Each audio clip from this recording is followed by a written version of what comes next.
ہاں نون تا یہ محنت ہے، دونوں لکھنے میں شکل ایک ہی ہے، صرف ایک نقطے کا فرق ہے، ایک نقطے کا، نیچے نقطہ ہو تو محبت، اوپر نقطہ ہو تو محنت۔ ارے ہم دونوں ایک جیسے ہیں، تو محبت نے کہا اللہ کی عزت کی قسم جب ہم دونوں ایک جیسے ہیں تو اب ہم تم سے کبھی جدا نہیں ہوں گے، جہاں محنت ہوگی وہی محبت ہوگی، اور جہاں محنت نہیں ہوگی وہاں محبت نہیں ہوگی۔ آج ہم سب محبت کی بات کرتے ہیں، محنت کہاں ہے؟ ہم کہتے ہیں یا رسول اللہ آپ کے نام پہ جان دے دیں گے، لیکن فجر کی نماز میں ہم سب سوتے پڑے ہوئے ہیں، 10 منٹ کی نیند قربان نہیں کرتے، ہم نبی کے نام پہ جان دے دیں گے۔ میں یہ نہیں کہتا کہ جو فجر نہیں پڑھتے وہ عاشق رسول نہیں، مجھے کچھ کہنے کا حق نہیں، دلوں کے حالات اللہ جانتا ہے، لیکن حضور نے کہا قوت القلوب تصوف کی سب سے اولین کتاب ہے، اور یہ قوت القلوب شیخ ابو طالب مکی نے لکھی ہے۔ قوت القلوب والی کتاب کی شان یہ ہے کہ بابا فرید جیسا ولی نظام الدین اولیاء کو اس کا درس دیا کرتے تھے۔ اس قوت القلوب میں ایک حدیث لکھی ہوئی ہے، اللہ کے رسول فرماتے ہیں جو مجھ سے عشق کا دعویٰ کرے، حضور کی حدیث سن لے غور سے، کیا فرمایا آقا نے؟ فرمایا جو مجھ سے عشق کا دعویٰ کرے اور پوری رات سوتا رہے، میں محمد اعلان کرتا ہوں کہ وہ جھوٹا ہے۔ یعنی عاشق کبھی پوری رات سو نہیں سکتا۔ آپ مجھے بتائیں کاروبار سے عشق ہو جائے تو اس کے لیے ہم نیند نہیں آتی کروٹیں بدلتے ہیں، بچی کے اس سے محبت ہے اس کو رشتے نہیں آتے تو ہم کروٹیں بدلتے ہیں، ہم نے سب کے لیے کروٹیں بدلا ہے، کبھی نبی کی جدائی میں بھی ہم نے کروٹ بدلی ہے کیا؟ بتائیے۔ یعنی کہ ہم زبان کی بات کرتے ہیں۔ ایک روایت پڑھتا ہوں جو کئی کتب میں لکھی ہوئی ہے، اور اس کا اتنے مجموعہ نچوڑ کر اپنے الفاظ کے جامع میں علامہ ارشد القادری کی تحریر کا سہارا لے کر میں پیش کرنا چاہتا ہوں۔ بس اتنا ہے، حضور سے عشق کرنے کے لیے کچھ چھوڑنا پڑتا ہے۔ اگر ہم کچھ چھوڑ دیں حضور کے لیے، پھر آگے کا سارا معاملہ حضور سنبھال لیتے ہیں۔ ہم کچھ چھوڑنا بھی نہیں چاہتے۔ میں تو لوگوں کو یہ کہتا ہوں کہ اللہ اللہ ہو کر اپنے نبی کی محبت میں قبلہ بدل دیتا ہے، اور ہم امتی ہو کر نبی کی محبت میں ہم اپنی زندگی نہیں بدل سکتے۔ عورتوں پر پاپ کی نظریں بھی ڈالی جا رہی ہے، عشق رسول بھی ہے، مزدوروں پہ ظلم بھی ہو رہا ہے، عشق رسول بھی ہے، سود کے دھندے بھی ہے، عشق رسول بھی ہے۔ بتائیے تو یہ کیا چیز ہے؟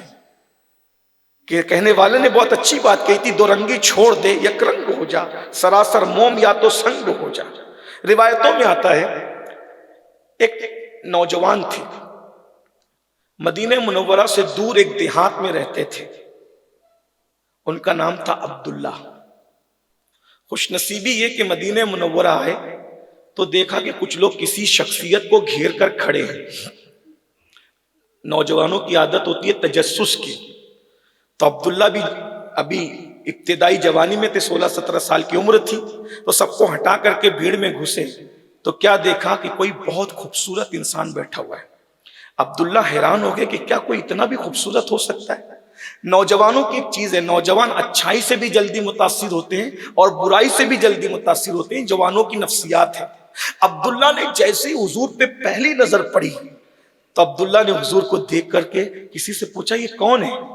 تو کہا یہ ہمارے نبی ہیں صلی اللہ علیہ وآلہ وسلم۔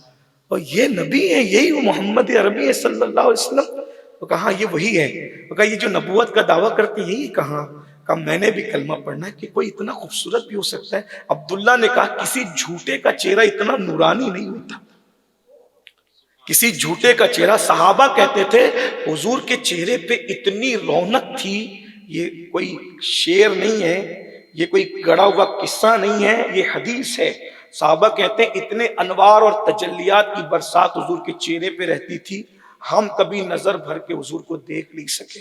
سیدنا فاروق اعظم سے ایک مرتبہ حضرت اویس قرنی نے پوچھا کہ حضور کی بھویں ملی ہوئی تھی یا الگ الگ تھی؟ فاروق اعظم رونے لگے، کہا پوری زندگی دیکھتا رہا، لیکن جب نظر اٹھتی تھی تو فوراً غیرت عشق کی وجہ سے جھک جاتی تھی، میں بتا نہیں سکتا کہ حضور کی بھویں ملی ہوئی تھی یا جدا جدا تھی۔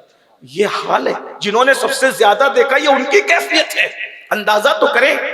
حضرت سیدنا علی مرتضیٰ کرم اللہ تعالی وجہ الکریم، شمائل ترمذی میں ان کی روایت موجود ہے کہ اگر حضور علیہ السلام کسی دیوار کے سامنے کھڑے ہو جاتے تو دیوار کا عکس حضور کے چہرے میں نظر آتا تھا۔ چاند کے سامنے کھڑے ہو جاتے تو چاند کا عکس حضور کے چہرے میں گالوں میں تیرتا نظر آتا تھا. سورج کے سامنے کھڑے ہو جاتے. میں کہتا ہوں آج کی یہ حدیث ہے شمائل ترمذی میں، لوگ کس کس کے حسن کی بات کرتے ہیں، یہ حسن مصطفیٰ ہے. اللہ اکبر. مولانا جمیل الرحمان کے شعر یاد آتے. کیا حسن ہے اے سید ابرار تمہارا، اللہ بھی ہے طالب دیدار تمہارا. کیوں دید کے مشتاق نہ ہو حضرت یوسف، اللہ کا دیدار ہے دیدار تمہارا. نبی کے وفادار بن جائیں، مرتے وقت حضور سرہانے موجود رہیں گے. وفاداری کی ضرورت ہے. بس ہم نے سب سے وفا کی ہے، شاید ہم حضور سے وفا نہیں کر پا رہے. بہت معذرت کے ساتھ میں بھی اور آپ بھی، ہم کہیں نہ کہیں عشق میں کمزور ہیں، کہیں نہ کہیں عشق میں بہت کمزور ہیں. اللہ اکبر. تو حضرت عبداللہ کی بات چل رہی تھی، حضور کو دیکھ کر کے شہدا ہو گئے، کلمہ پڑا، مسلمان ہو گئے. گھر گئے، کسی نے جا کے چغلی کر دی کہ تمہارا بیٹا مرتد ہو گیا. ان کو ان کے چچا نے پالا تھا. چچا نے کہا کہ تو مرتد ہو گیا؟ حضرت عبداللہ کہتے چچا میں مرتد پہلے تھا، ابھی میں مومن ہو گیا ہوں، ایمان والا ہو گیا ہوں. تجھے محمد کو چھوڑنا ہوگا صلی اللہ علیہ وسلم. ایسے ہم تقریر میں اور حضور کا نام ایسے روا روی میں نہیں لے سکتے، لیکن چونکہ ایک کافر کے جملے نقل کرنا ہے تاکہ مکالمہ سمجھ میں ہے، ورنہ حضور کا نام صرف محمد محمد کہہ کر کبھی نہیں لیا جا سکتا. حضور کا نام جب بھی لیں گے القاب و آداب کے ساتھ لیں گے، لیکن چونکہ کافر کی بولی ہے تو وہ نقل کرنا ہوگا تاکہ مکالمہ سمجھ میں آئے. تو کہا تجھے محمد کو چھوڑنا ہوگا. حضرت عبداللہ نے کہا وہ ہستی ایسی ہے اس کو چھوڑا نہیں جا سکتا. تو کہا اٹھایا ڈنڈا اور جو بھی چیز ہاتھ میں آئی عبداللہ کو خوب مارا، اور اتنا مارا کہ مارتے مارتے تھک گیا. لیکن عبداللہ نہیں تھکے، اور وہ مارتے مارتے جب تھک گیا تو چھوڑ دیا. دوسرے دن پھر مارا، تیسرے دن پھر مارا. روزانہ کا معمول، صبح اٹھتا مارتا، صبح اٹھتا مارتا. پھر آخرکار کہنے والے نے کہا، کسی بڑے مفکر کا قول ہے کہ جب محبتوں کی اور نفرتوں کی جنگ ہوتی ہے تو نفرتیں ہار جاتی ہے، محبتیں جیت جاتی ہے.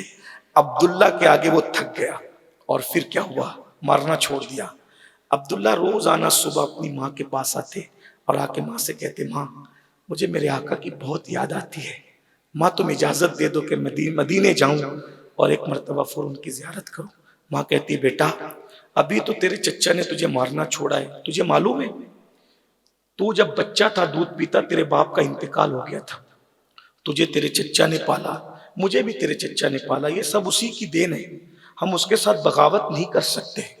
میں ماں ہوں، تیری ہر خوشی میں میری خوشی ہے، لیکن میں تجھے نہیں اجازت دے سکتی. کہتے ماں مجھے ان کی بہت یاد آتی. پوری رات عبداللہ کی رونے میں گزرتی. امام المتکلمین علامہ نقی علی خان اپنی کتاب تفسیر علم نشرہ میں لکھتے ہیں حضور کے عشق میں رونے سے کوئی عبادت بڑی ہو ہی نہیں سکتی. سب سے بڑی عبادت ہے، اس کا نام ہے عشق مصطفیٰ میں رونا. اس کا جو اجر ہے تولا نہیں جا سکتا. اور حضور کے غم میں سب کو رونا نصیب نہیں ہوتا. جب تک حضور کی توجہ نہیں ہوتی اس وقت تک کسی کو حضور کے غم میں رونا نصیب نہیں ہوتا. لیکن یہاں بھی ہم میتوں پر تو روئے ہیں، لیکن حضور کی جدائی میں ہم نے کتنا رویا. پیسوں کے نقصان پر تو ہم روئے ہیں، حضور کی جدائی میں تنہائیوں میں ہم نے کتنا رویا. بہرحال عبداللہ روز رات کو، ایک دن ماں نے طے کیا یہ روز آ کر کہتا ہے جانا ہے جانا ہے، آج میں یہ قصہ تمام کر دوں. ماں نے کہا بیٹا میری طرف سے اجازت ہے چلا جا، لیکن ایک شرط ہے، تیرے چچا سے بھی اجازت مانگ، اگر وہ اجازت دے گا تو میری بھی اجازت ہے. عبداللہ نے کہا اچھا اگر ایسی بات ہے. چچا کے پاس جا کے کھڑے ہو گئے. کہا چچا کیا بات ہے، اب کیوں آیا؟ کہا کہ مجھے میرے آقا کی بہت یاد آتی، ایک مرتبہ ان کو دیکھنے جانا ہے، ایک بار زیارت کر کے آؤں. چچا نے سوچا یہ مانے گا تو نہیں، ایسی سخت شرط رکھ دوں تاکہ یہ خود ہی پیچھے ہٹ جائے. کہا دیکھو اگر تمہارے نبی کی زیارت کے لیے گھر سے نکلے نا تو دوبارہ میرے گھر میں واپس تم نہیں آ سکتے، میں تمہیں گھر سے نکال دوں گا. ایک جوان جس کا کچھ بھی نہیں ہے، سب کچھ چچا کا ہے، اس سے بڑی دھمکی کیا ہو سکتی. لیکن وہ صحابی تھے، سچے عاشق تھے. چچا کو جواب دیتے چچا اس سے سستا سودا کیا ہو سکتا ہے، اگر مجھے گھر سے نکالا جا رہا ہے اور نبی کا دیدار ہو رہا ہے، اس سے سستا سودا کوئی نہیں۔ چچا جل بن گیا، اس نے فوراً تیور بدلے، کہا صرف گھر سے نکلنا نہیں ہے، جتنی دولت تو نے اکٹھا کر رکھی تیری ماں سے پوچھ، وہ دولت بھی میری ہے، میں کوئی دولت تجھے ساتھ لے جانے نہیں دوں گا، ساری دولت یہیں چھوڑ کے جانا۔ حضرت عبداللہ نے پھر کہا چچا اگر دولت چھوٹ کر کے محبوب کا دیدار ہوتا ہے تو یہ سودا بھی سستا ہے۔ چچا نے اس سے بڑی شرط لگا دی، اگر یہ کتابوں میں نہیں ہوتا تو شاید میں بیان نہیں کر سکتا تھا۔ اس نے کہا تجھے میں ایسے جانے نہیں دوں گا، تیری ماں سے پوچھی کپڑے جو تو نے پہن رکھے وہ کپڑے بھی میرے ہیں، میں تجھے کپڑے پہن کے جانے نہیں دوں گا، اتار دے میرے کپڑے اگر تو ان سے ملنے جانا ہے۔ کیا عشق تھا! ایک جوان کپڑے اتارنے کی بات ہو رہی ہے تو کیا کیفیت ہوگی، اتار دیے کپڑے اور کہتے ہیں اگر کپڑے دے کر کے ان کی زیارت ہوتی ہے تو یہ سودا بھی سستا ہے۔ اپنا سطر چھپایا، ماں کے پاس آئے، ماں سے کہا ماں میرے چچا نے تو کپڑے بھی چھین لیے، گھر سے نکال دیا، دولت چھین لی، ماں میں ایسے کیسے جاؤں گا؟ ماں ماں ہوتی ہے۔ ماں نے کہا بیوہ ہوں میں تیری کوئی مدد نہیں کر سکتی، سب کچھ تیرے چچا کا ہے، البتہ میرے سر کا دوپٹہ لے کر جلدی سے چلا جا۔ عبداللہ نے دوپٹہ ماں کا لیا، اس کے دو ٹکڑے کیے، ایک نیچے باندھا ایک اوپر کو اوڑھ لیا۔ اس دن سے ان کا نام پڑ گیا عبداللہ ذوالبجادین، عبداللہ دو کپڑوں کے ٹکڑوں والا، ایک نیچے باندھا ایک اوپر، اور چل پڑے مدینہ شریف کی طرف۔ دل میں خیال آتا ہوگا عبداللہ تو نے سب چھوڑ دیا حضور کے لیے، ایک ہی ملاقات ہے، ایک ملاقات میں کون کس کو پہچانتا ہے؟ بھائیو ہم لوگ تو چند لوگوں سے اگر ملتے ہیں تو میں سمجھتا ہوں کہ 50 ملاقات کے بعد بھی لوگوں کو ہم نہیں جان پاتے، لیکن یہ اللہ کے رسول علیہ السلام کے بارے میں خیال آتا ہوگا، ایک ملاقات ہے حضور سے، اللہ کے رسول سے ایک ملاقات ہے، اے سب کچھ میں نے چھوڑ دیا، اگر حضور نے مجھے نہیں پہچانا تو میرا ہوگا کیا؟ تو خیال آتا ہے نہ پہچانے تو نہ پہچانے، ہمیں تو ان کے عشق سے کام ہے، اور عشق میں کوئی صلہ نہیں مانگا جاتا، عشق میں جان پہچان نہیں ہوتی، عشق میں کوئی بدلہ نہیں مانگا جاتا، عشق کہتے ہی اس کو ہیں۔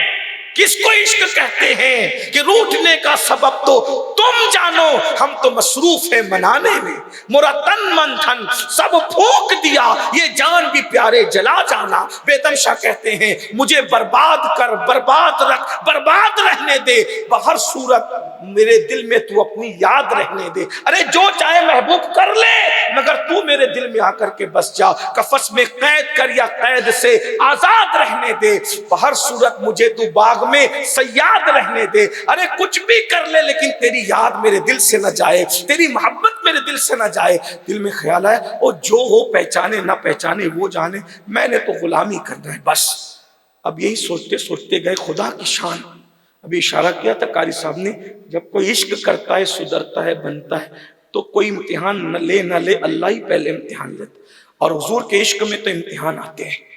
یہ نہ سمجھنا کہ حضور کا عشق امتحان کے بغیر ہوگا، جس کا امتحان نہیں اس کو سوچ لینا چاہیے کہیں میرے سینے سے عشق رسول نکل تو نہیں گیا۔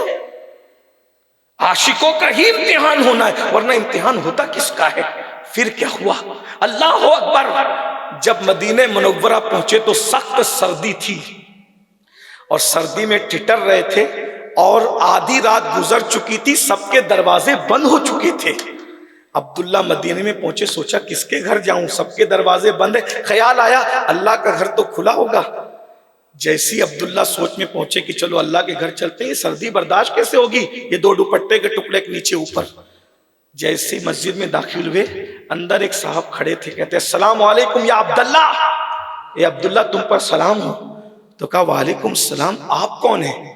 کہا میرا نام بلال ہے، میں رباح کا بیٹا بلال ہوں۔ تو کہا آپ نے مجھے کیسے پہچانا جبکہ میری تمہاری کوئی ملاقات نہیں ہے؟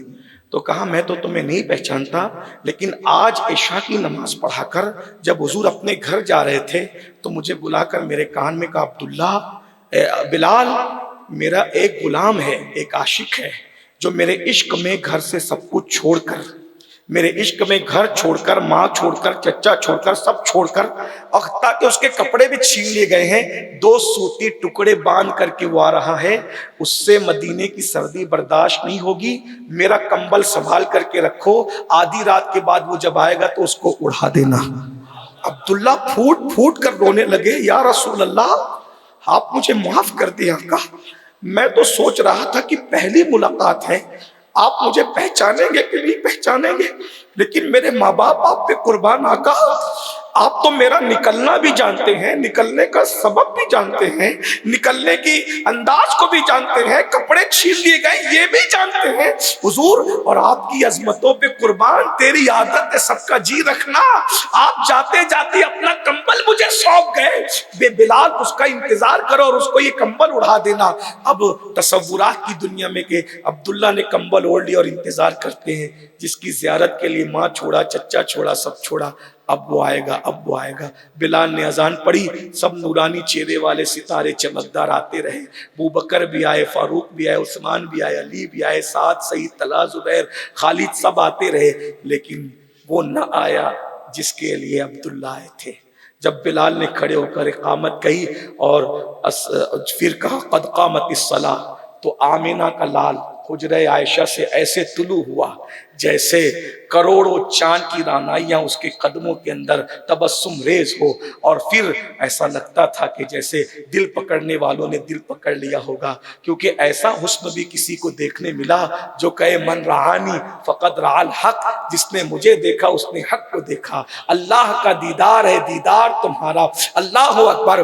بلا عبداللہ کی نماز پہلی کیسے گزری حضور کے پیچھے یہ تو عبداللہ جانے، لیکن اگر میں تخیلات کی دنیا میں سفر کراؤں تو یہ کہہ سکتا ہوں کہ عبداللہ سوچتے ہوں گے جس کی آواز اتنی شیریں ہے اس کے حسن کی ملاحتوں کا عالم کیا ہوگا، کیوں حسن داؤد کی آواز میں اتنا حسن تھا کہ پرندے ٹھہر جاتے تھے، داؤد کی آواز کا حسن پرندوں کو متاثر کرتا ہے، اور یا رسول اللہ آپ کی آواز میں کیا چاشنی ہے کہ خدا خود آپ کی آواز کا مشتاق ہے، کہتا ہے قل قل قل، استاد زمن کہتے ہیں قل کہہ کے اپنی بات بھی لب سے تیرے سنی، اللہ کو ہے اتنی تیری گفتگو پسند۔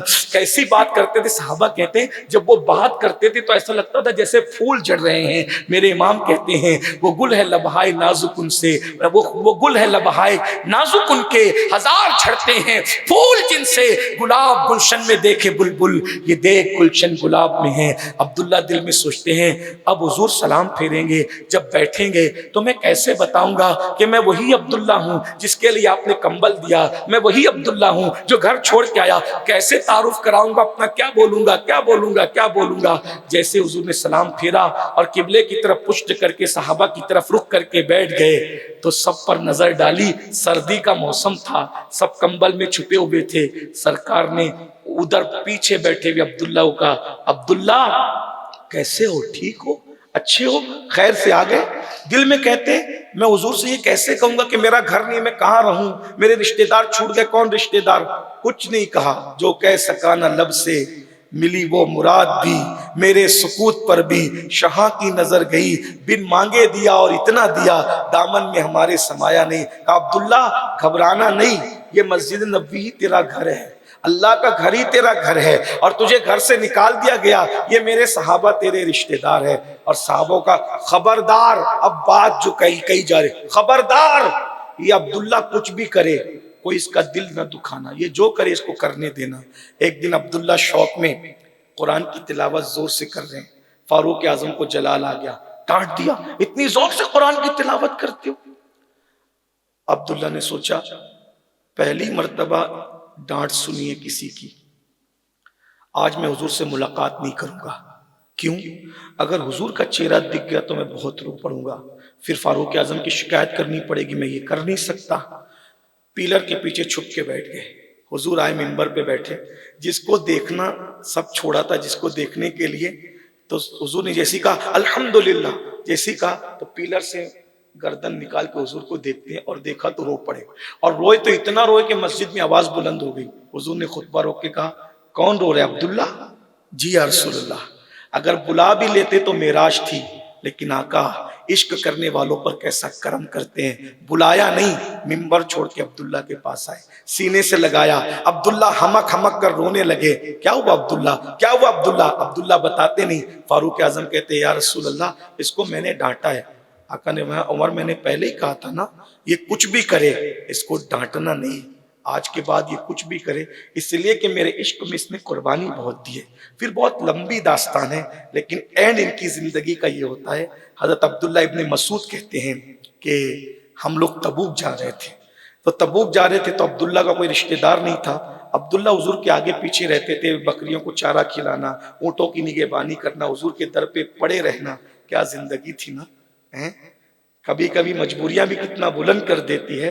ارے گھر سے بے گھر ہوئے تو نبی کا در مل گیا، آسیوں کو در تمہارا مل گیا، بے ٹھکانوں کو ٹھکانہ مل گیا، فضل رب سے پھر کمی کس بات کی، مجھ کو روزی کا سہارا مل گیا۔ دیکھو تو صحیح، حضور نے کہا سب تبوک چلو، عبداللہ بھی چلے، جوان تھے، مکمل جوان تھے، تبوک گئے۔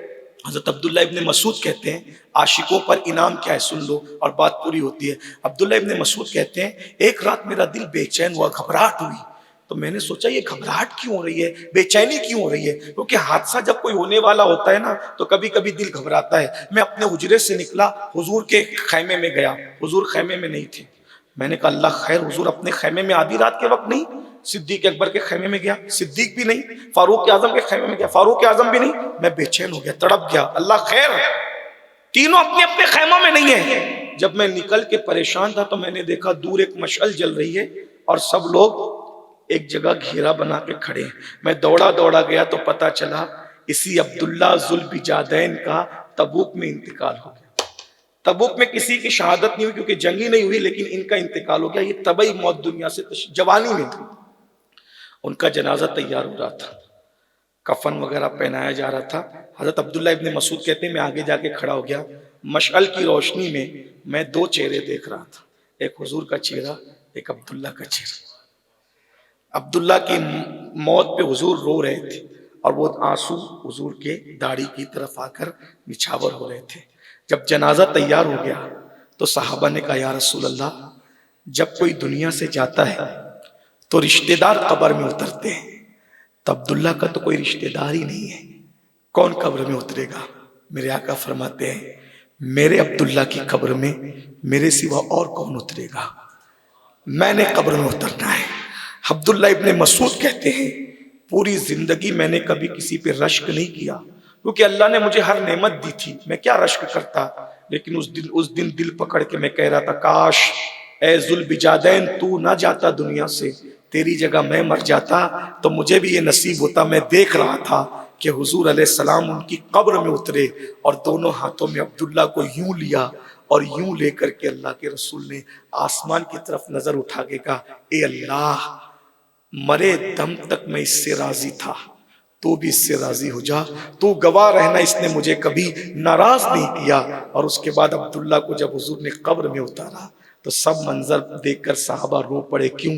کیونکہ حضور کی آنکھوں سے آنسو ٹپ ٹپ ٹپک رہے تھے اور اس کے بعد حضرت عبداللہ کے کفن پہ گر رہے تھے، چہرے پر آ رہے تھے، تو صحابہ کرام ایک دوسرے سے کہتے تھے کیا خوش نصیبی ہے کہ قیامت کے دن کوئی حج کا ثواب لے کے اٹھے گا، کوئی جہاد کا ثواب لے کے اٹھے گا، کوئی تلاوت کا ثواب لے کے اٹھے گا۔ عبداللہ تیرا نصیب ہے تو نبی کے آنسوؤں کو لے کر کے اٹھے گا، قبر میں تو رسول اللہ کے آنسو لے کر کے جا رہا ہے، تیرے کفن میں رسول اللہ کے آنسو ہے۔ اور حضور گواہی دے رہے ہیں اے اللہ اس نے موت کے وقت تک کبھی مجھے ناراض نہیں کیا، میں اس سے راضی ہوں۔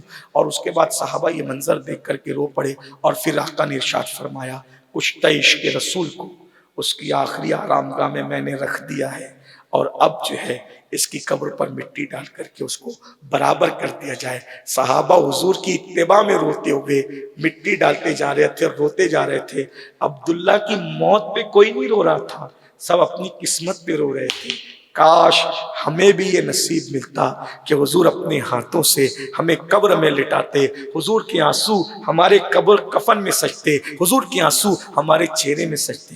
لیکن علامہ ارشد القادری رحمۃ اللہ علیہ اس نتیجے پر پہنچے کہ لوگ کہتے ہیں قبر میں حضور آئیں گے، کہتے ہیں ارے نادان حضور کا وفادار بن جا، تجھے بعد میں اتارا جائے گا، حضور تیرے اتارے جانے سے پہلے قبر میں تشریف لائیں گے، اور جب قبر میں تشریف لائیں گے تو قبر میں لہرائیں گے تا حشر چشمے نور کے جلوہ فرما ہوگی، جب طلعت رسول اللہ کی باپ جہاں بیٹے سے بھاگے آ کہہ کے بلاتے یہ ہیں، باپ جہاں بیٹے سے بھاگے اور لطف وہاں فرماتے یہ ہیں، ماں جب اکلوتے کو چھوڑے آ کہہ کے بلاتے یہ ہیں، اور پھر بندے کو مرقد میں تھپک کر میٹھی نیند سلاتے یہ ہیں۔ جب ماں تھپکیاں دیتی تھی اپنی گود میں تو اتنے سکون کی نیند آتی تھی، جب نبی تھپکیاں دیں گے قبر میں تو کتنے سکون کی نیند آئے گی۔ تو پھر یہی آواز آتی ہے میں مروں تو میرے مولا، یہ ملائکہ سے کہہ دے کوئی اس کو مت جگانا، ابھی آنکھ لگ گئی ہے، کیوں؟ کیونکہ تیرے دامن کرم میں جسے نیند آ گئی ہے جو فنا نہ ہوگی ایسی اسے زندگی ملی ہے۔ آئیے نا ہم نے سب سے عشق کیا، ایک بار ہم حضور سے بھی سچا عشق کر کے، نعرے والا نہیں، ناولوں والا نہیں، زبان والا نہیں، وہ عشق کریں، وہ عشق کریں جو عشق کی نشانی ہے۔ عشق کی 3 کم سے کم نشانی ہے۔ نمبر 1، جس کو جس سے عشق ہوتا ہے وہ اس کی پیروی کرتا ہے، اتباع کرتا ہے۔ نمبر 2، جس کو جس سے عشق ہوتا ہے وہ اس کا ذکر کثرت سے کرتا ہے۔ نمبر 3، جس کو جس سے عشق ہوتا ہے اس کو جو ناپسند ہوتا ہے وہ اس کو چھوڑ دیتا ہے۔ اگر ہمیں بھی نبی سے عشق ہے، جو چیز حضور کو ناپسند ہے چھوڑ دیجیے، یہ عشق کی نشانی ہے۔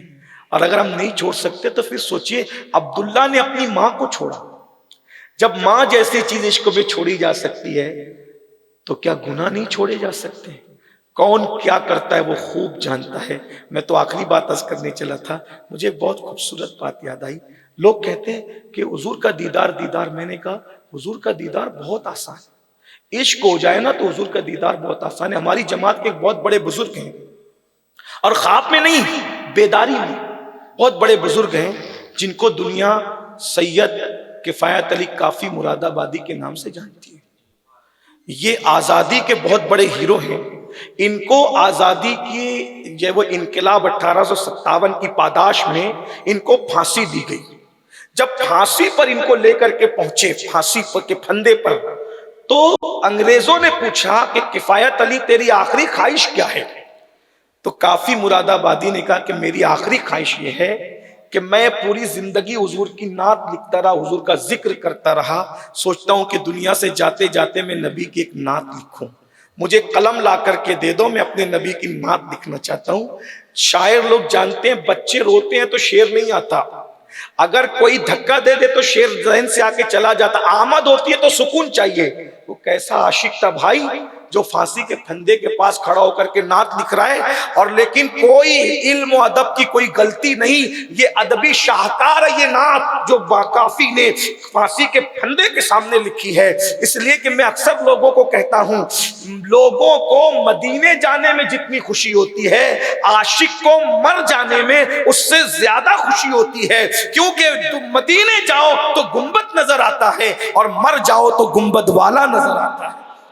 لیکن کوئی عاشق بن کر دیکھے نا، اللہ اکبر۔ تو کافی نے کہا مجھے قلم لا کے دے دو، اور انہوں نے جو نعت لکھی ہے انگریز بھی حیران رہ گئے۔ وہ نعت یہ تھی، کوئی گل باقی رہے گا نہ چمن رہ جائے گا، پر رسول اللہ کا دین حسن رہ جائے گا، اطلس و کمخاب کی پوشاک میں نازا نہ ہو، اس تن بے جان پر خاکی کفن رہ جائے گا، ہم سفیر و باغ میں ہیں کوئی دنکا چہچہا، بلبلیں اڑ جائے گی سونا چمن رہ جائے گا، جو پڑے گا صاحب لولاک کے اوپر درود آگ سے محفوظ اس کا تن بدن رہ جائے گا۔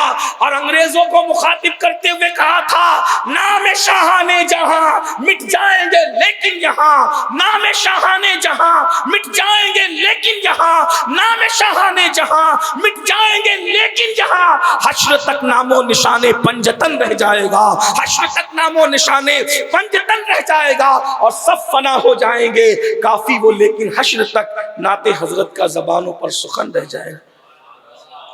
انگریز چڑ گئے، کہا کہ یہ کافی ایسی باتیں کرتا ہے اپنے نبی کی شان میں، بلے اس کو اتنی آسانی سے نہیں مارنا۔ تو اس زمانے میں کوئلے کی استریاں ہوتی تھی، پاور کی نہیں ہوتی تھی، استریوں کے اندر کوئلے جلائے اور کوئلے کو جب تپ گئے اور استریاں گرم ہو گئی تو کہا کافی کے بدن پر چلا دو. تو حضرت کافی کے بدن پر جب استری رکھ کر چلانے لگے تو ان کی زبان سے نکلا اغثنی یا رسول اللہ. ان کی زبان سے کیا نکلا؟ حضور کو پکارنے کے لیے یقین چاہیے، واللہ وہ سن لیں گے، فریاد کو پہنچیں گے. اتنا تو ہو کوئی کہ آہ کرے دل سے. قرآن کہتا ہے کہ تمہارا تکلیف میں پڑنا میرے محبوب کو بے قرار کر دیتا ہے. لقد جاءکم رسول من انفسکم عزیز علیہ ما عنتم حریص علیکم بالمؤمنین رؤوف الرحیم. کانٹا تمہیں چبھتا ہے، درد محبوب محسوس کرتے ہیں، بے چین تم ہوتے ہو محبوب، بے قراریوں کو محسوس. عشق کر کے دیکھو، اکیلے رہو گے تو لگے گا کوئی تمہارے ساتھ ہے، رو گے تو کوئی لگے گا اپنی آستین سے کوئی تمہارے آنسوؤں کو خشک کر رہا ہے، کوئی تمہارا دل توڑے گا تو لگے گا کوئی تمہارے سینے پہ تسلی کا ہاتھ لے کر کے موجود ہے. عشق کر کے تو دیکھو، سب سے پیار کیا، ان سے ہی پیار کر کے دیکھو، ہماری جان سے زیادہ قریب ہے. النبی اولا بالمؤمنین من انفسہم. جب کافی کے بدن پر استری رکھ کر چلائی جا رہی تھی تو زبان پہ آیا اغثنی یا رسول اللہ. جیسی اغثنی یا رسول اللہ بن کر کے کہا نا تو آواز آئی میں تو تیرے سرہانے موجود ہوں، میں تو تیرے سرہانے موجود ہوں. آنکھیں کھولی تو دیکھا حضور ہیں، اور جب حضور کو دیکھا تو سارا درد بھول گئے. روتے ہوئے کہتے تھے آقا میں نے بہت دیر کر دی، آقا یا رسول اللہ میں نے بہت دیر کر دی. اگر مجھے یہ معلوم ہوتا کہ بدن پر استریاں چلانے سے آپ کی زیارت ہوتی ہے تو میں اتنی دیر نہ کرتا، یہ میں بہت پہلے کر چکا ہوتا. آپ کے دیدار کی خاطر یہ عشق والوں کا انجام ہے. کاش اللہ مجھے بھی عشق نصیب فرمائے، آپ کو بھی عشق نصیب فرمائے، اللہ ہماری نسلوں کو عشق نصیب فرمائے. بہت تفصیل ہے لیکن 3 باتوں پر عمل کر لیں، اللہ کرے دل میں محبت پیدا ہو. ایک، ان کی اتباع کریں، ان کی سنتوں پر عمل کریں. دوسرا، ان کا ذکر کثرت سے کریں. بہت کچھ نہیں آتا تو درود پڑھو، یہی تو ان کا ذکر کثرت سے. نمبر 3، جو ان کو ناپسند چھوڑ دو، جس چیز کو وہ ناپسند کرتے چھوڑ دو. انشاءاللہ پھر عشق کی وہ جوت جگے گی کہ آپ بھی محسوس کریں گے. میرے امام نے کہا تھا عشق تیرے صدقے جلنے سے چھٹے سستے، جو آگ بجھا دے گی وہ آگ لگائی ہے. خاک ہو کر عشق میں آرام سے سونا ملا، جان کی ایک سیر ہے الفت رسول اللہ کی. نکیرین کرتے ہیں تعظیم میری، فدا ہو کے تجھ پہ یہ عزت ملی ہے. ہو نہ یہ پھول تو بلبل کا ترنم بھی نہ ہو، چمن دہر میں کلیوں کا تبسم بھی نہ ہو نہ ساقی تو پھر میں بھی نہ ہو، خم بھی نہ ہو. خیمہ افلاک کا استادہ اسی نام سے ہے، نبض ہستی تپش آمادہ اسی نام سے ہے. قوت عشق سے ہر پست کو بالا کر دے، دہر میں اس میں محمد سے اجالا کر دے. ارے کی محمد سے وفا، تو نے تو ہم تیرے ہیں، یہ جہاں چیز ہے کیا لوح و قلم تیرے ہیں. استغفر اللہ، لا الہ الا اللہ محمد رسول اللہ، وما علینا الا البلاغ. السلام علیکم ورحمۃ اللہ وبرکاتہ.